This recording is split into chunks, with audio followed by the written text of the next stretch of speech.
Hello everyone.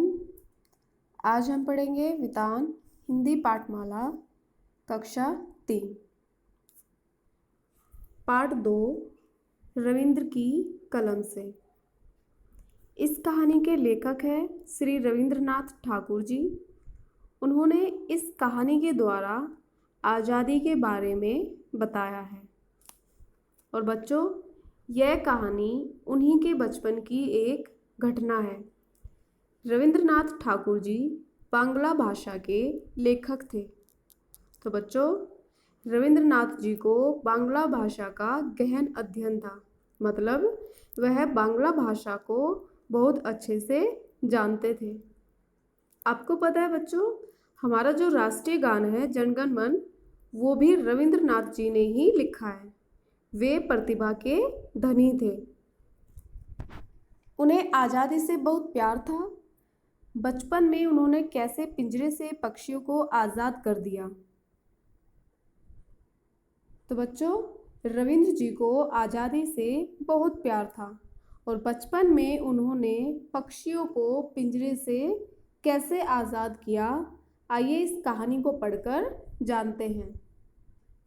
हमारा घर बहुत बड़ा था, आसपास के घर भी बड़े बड़े थे। तो रविंद्र जी बताते हैं कि हमारा घर बहुत बड़ा था और आसपास के जितने भी घर थे वह भी बड़े बड़े थे। कई घरों की छतें एक दूसरे से सटी हुई थी। तो बच्चों, सटी का मतलब होता है एक दूसरे के काफ़ी नज़दीक होना। तो कई घरों की छतें एक दूसरे से लगी हुई थी। मोहल्ले के लड़के वहाँ पतंग उड़ाते थे और मोहल्ले के जो बच्चे थे, जो लड़के थे, वो वहाँ आकर पतंग उड़ाते थे। रंग बिरंगी पतंगे उड़ती हुई बहुत अच्छी लगती। पतंगों के साथ साथ उड़ते पक्षी मुझे बहुत भाते। भाते का मतलब होता है अच्छा लगना।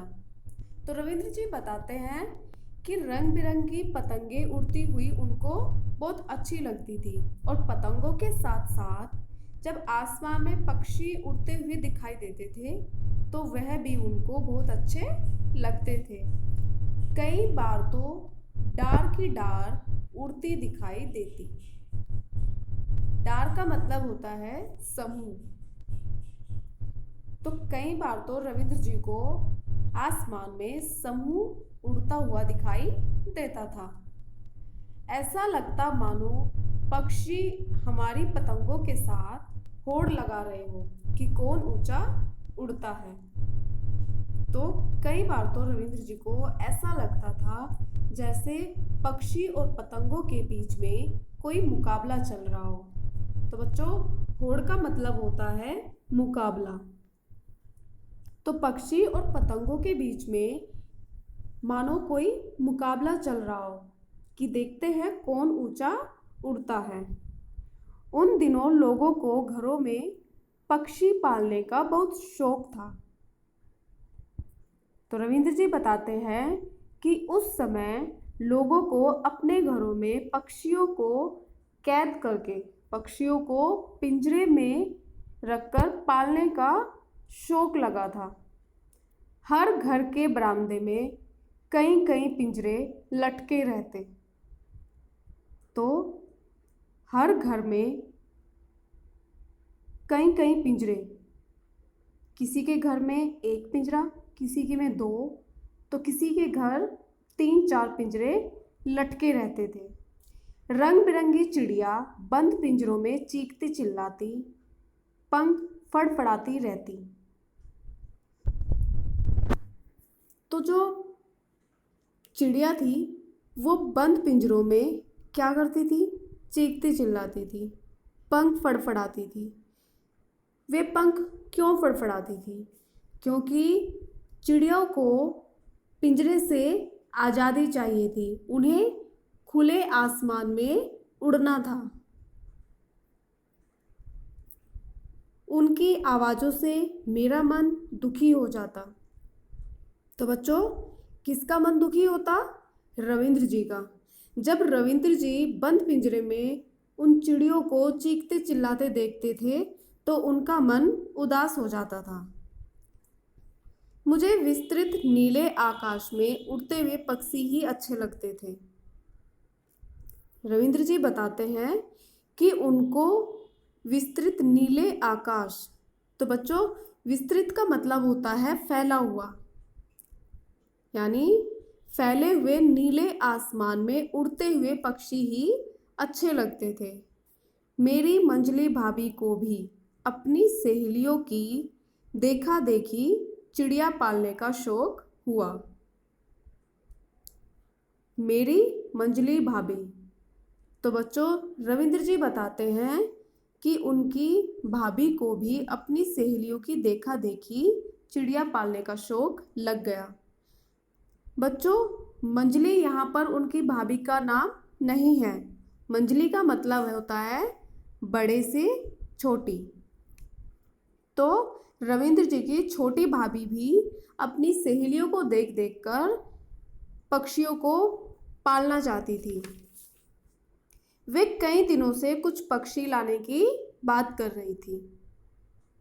रविंद्र जी की छोटी भाभी कई दिनों से घर पर पक्षियों के लाने की बात कह रही थी।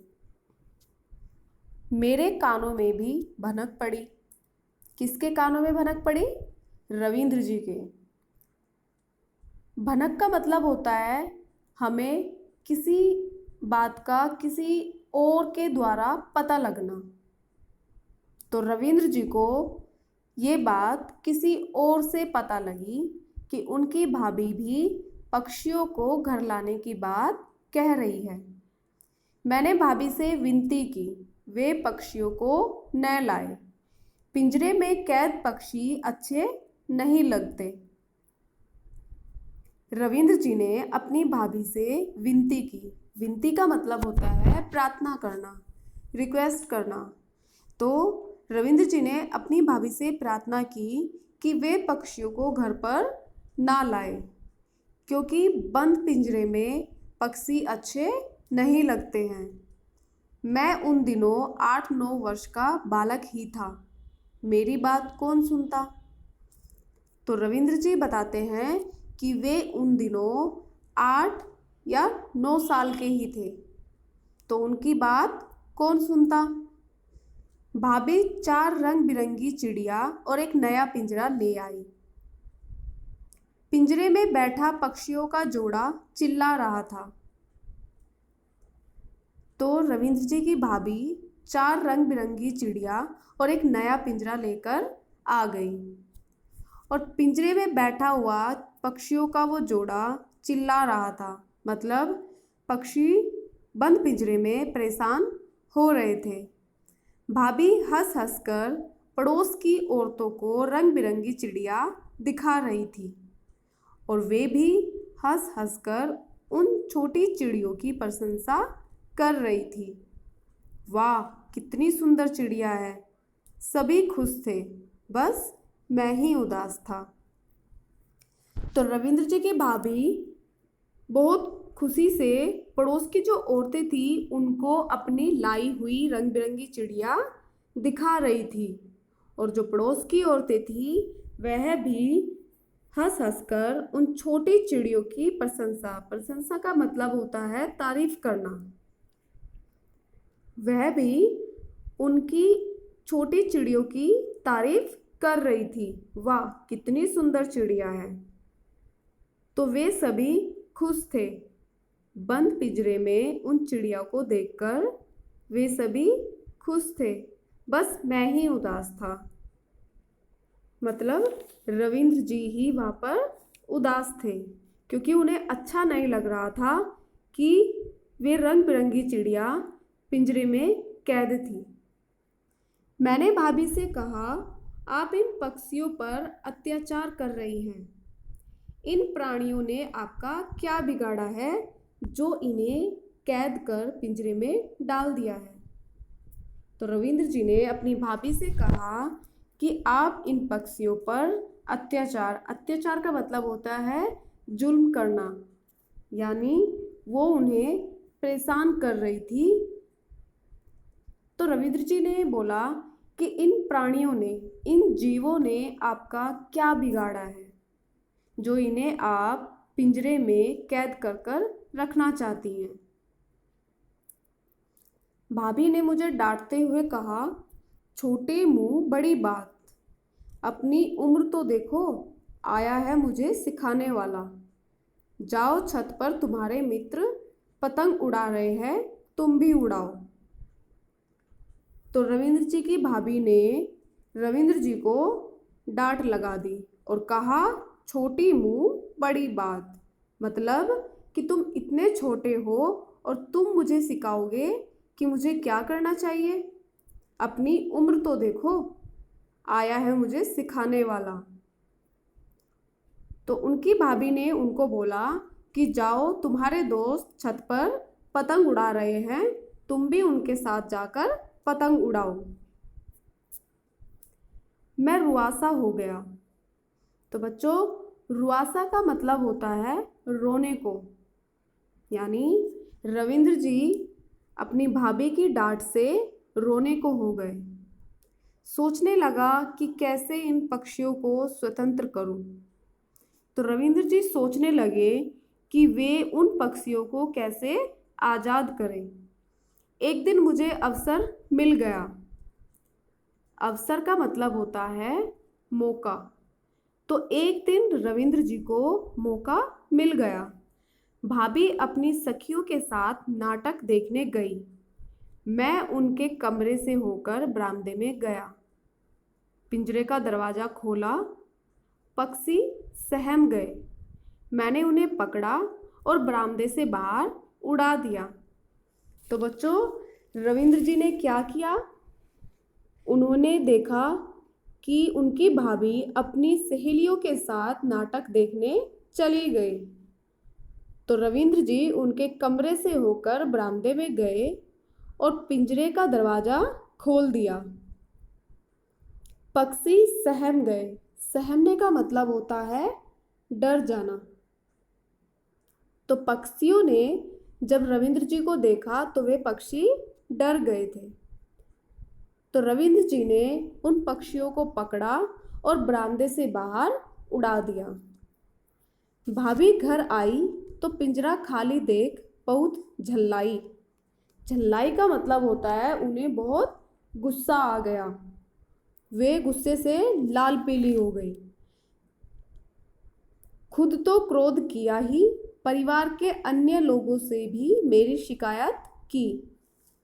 तो रविंद्र जी की भाभी ने उन पर तो क्रोध किया ही था, बाकी घर के जितने भी सदस्य थे उन सब से रविंद्र जी की शिकायत कर दी। सबको मेरा यह काम अनुचित लगा। अनुचित का मतलब होता है गलत। तो घर में सबको रविंद्र जी का यह काम क्या लगा? गलत लगा। सबने मुझे डांटा। तो घर के जितने भी बड़े थे सब ने मिलकर रविंद्र जी को डांट लगाई। मैं चुपचाप सुनता रहा क्योंकि मुझे पक्षियों को आज़ाद कर बहुत खुशी हुई थी। रविंद्र जी चुपचाप उनकी डांट सुन रहे थे क्योंकि उन्होंने अपना काम तो पूरा कर ही दिया था। उन्हें पक्षियों को आज़ाद करना था, जो कि उन्होंने बंद पिंजरे से पक्षियों को उड़ाकर आज़ाद कर दिया था। काश मैं उन पक्षियों को भी निकाल पाता जो अन्य लोगों के घरों के बरामदों में लटके पिंजरों में बंद थे। अब रविंद्र जी सोच रहे थे कि काश मैं उन पक्षियों को भी आज़ाद करा सकता जो दूसरे लोगों के घरों में बंद पिंजरे में लटके हुए हैं। तो बच्चों, इस कहानी से हमें क्या सीख मिलती है? इस कहानी से हमें यह सीख मिलती है कि हमें बेजुबान पशु पक्षियों को कैद नहीं करना चाहिए। पक्षियों का काम होता है खुले आसमान में उड़ना। वो पिंजरे में कैद होना नहीं चाहते हैं। तो इसीलिए रविंद्र जी ने इस कहानी के द्वारा बताया है कि हमें कभी भी बेजुबानों पर अत्याचार नहीं करना चाहिए। हमें पशु पक्षियों को कैद नहीं करना चाहिए। धन्यवाद।